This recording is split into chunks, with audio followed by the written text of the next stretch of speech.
Growing up, I had no idea what I wanted to achieve in my life. When my teacher in high school asked me what I'd be then, 10 years from now, I really don't know what to answer. However, from my experience with YouTube and my drive to learn more about the platform, I ended up becoming so interested in digital marketing that I decided to pursue a freelancing career. I know I like stories, writing, drawing, and connecting with people, which led me landing as a video strategist. And every day, I'm amazed how much crossover there is between my freelancing career and YouTube. I feel so lucky that I get to have a freelancing career as a full-time mom and at the same time doing a side hustle on YouTube. Malaking bagay ito guys, lalong-lalo na nasa bahay lang ako and nakakatulong ako sa aking husband financially. And I'm equally passionate about both of them and I really don't think that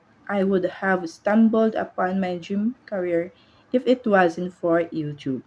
I've been itching to start something for a while and you may recognize the feeling. I'm referring to the unshakable desire to become a YouTuber.